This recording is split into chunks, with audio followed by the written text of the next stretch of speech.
happy Friday. Today we have live meetings. So no assignments today. You just need to show up to our live meetings. No morning meeting, just a 10 o'clock homeroom meeting and then 11 o'clock math class meeting. Make sure you sign into those and are ready to go by 10 and 11. Yesterday, Marty ran into something that was kind of interesting, and it might affect his future with Judd Travers. Here's the last paragraph. It says, "Crack. The rifle sounds again, and this time the deer goes down. I can't move. One part of me wants to go to the deer, and the other part knows that somebody out here with a rifle shooting deer out of season. And before I can decide whether to go on or turn back, out of the woods on the other side steps Judd Travers, rifle in hand." Chapter 14. He's wearing this army camouflage shirt, a brown cap, and the weirdest grin that could fit on a human face. "Woo-wee," he says, holding the rifle up with one hand as he plows through the weeds. "I got her. Woo-wee." I know he wasn't out shooting rabbits and happened to get a doe instead because he doesn't have his hounds with him. Judd Travers had gone out that morning with the clear intention of getting himself a deer. I also know that if the game warden finds out about it, Judd's in big trouble, because the deer he shot out of season wasn't even a buck. He slogs over through waist-high weeds to where the doe lays. Bending over, he looks at her, walks around her a little piece, and then says, "Whoo-wee," again, soft-like. That's when I come out of the woods. He's got hers back to me now, his hands on the doe's front legs, trying to see can he pull her himself. Drags her a little way and stops, and when he looks up again, I'm right beside him. He whirls around. "Where'd you come from?" he says. "Was on my way over to see you," I tell him, and for the first time, standing next to Judd Travers, I feel taller than I really am. He looks at me a moment like he doesn't know if he's glad I'm there or not. Then, I guess he figures me being there, only a kid, don't matter. "Look what I got," he says. "Found her eating at my garden this morning, and I chased her over here." "That's a lie," I say. "I was back in the woods watching her eat. She was coming down from the hills the other way. You went out deer hunting for anything you could get." "Well, suppose I did," says Judd Travers, and he hates me worse than snot. "Deer ain't in season." "That's what," I answer. "There's a $200 fine for killing a doe." Judd Travers is staring at me like he's about to crack me across the mouth. Way we're raised around here, children don't talk back to grown folks. Don't hardly talk much at all, in fact. Learn to listen, keep your mouth shut, let the grown folk do all the talking, and here I am, shooting off my mouth at 5:30 in the morning to a man holding a rifle. Am I crazy or what?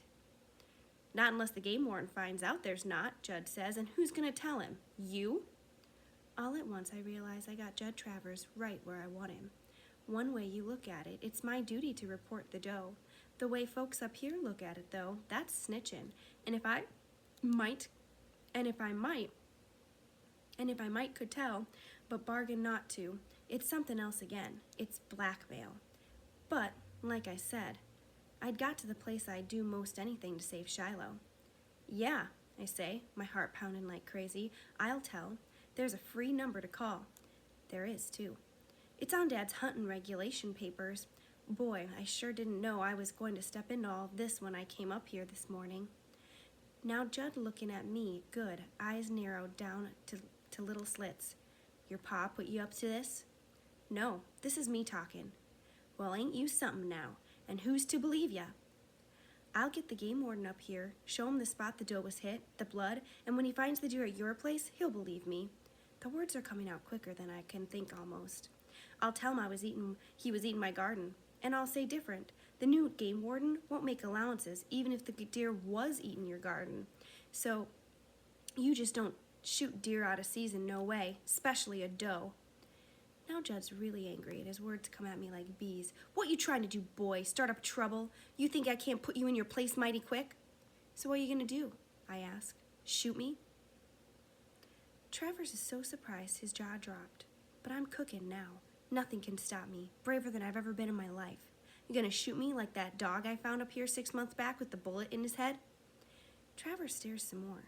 "I know whose bullet that was, Judd, and I told my dad. And if folks find me up here with a bullet in me, Dad'll know whose bullet that was, too." I can't hardly believe the words that are coming out of my mouth. Been scared most of my life of Judd Travers, and here I am, half his size, talking like a grown person. It's because I know Shiloh's still got a chance. So what you waiting for?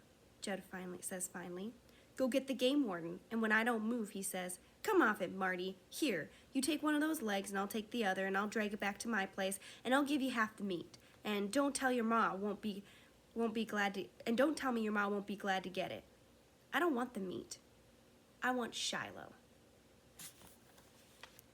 Now Judd's really surprised and whistles through his teeth. Boy, you just come up here to set me up, didn't you? Didn't have any idea in this world you was out with your rifle, I tell him, and that's one of the first truths I told in 2 weeks. I come up here because it's Sunday, the day you said to bring your dog back, and I wanted you to know you gotta fight me first to get him. Now I'm telling you, I mean to keep him, and you expect to keep that deer without a fine, you'll make the trade. Whoa, says Travers, that's no kind of trade at all. If I hadn't got me a deer this morning, what would you have bargained with then? I didn't have an answer to that because I hadn't been thinking about a deal. Judd had already said he wouldn't sell Shiloh. Judd's eyes narrowed down even more till it almost looks like he's asleep. I just bet you would tell the game warden too. Jesus' name I would. And you're saying if I let you keep my hunting dog, you're going to keep this deer a secret?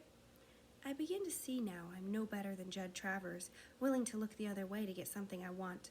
But that something is Shiloh.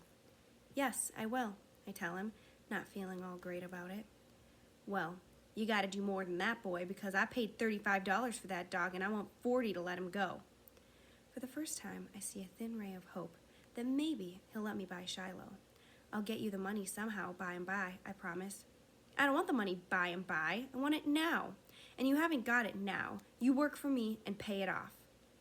You make a deal with Judd Travers and you're only 11 years old. You take what you can get. But all I'm thinking is, dog. You got a bargain, I tell Judd. And now my feet want to dance and my face wants to smile, but I don't dare let the delight show through. You listen here, says Judd. I'll pay you $2 an hour, and that comes to 20 hours to earn $40, and work ain't gonna be easy. I'll do it, I say. Beginning now, says Judd, and I can tell he's getting a bit edgy that someone else might come through the fields wondering about those rifle shots and see how he got a doe. Help me get this deer to my trailer. So, I'm so glad to be getting Shiloh I can hardly think straight.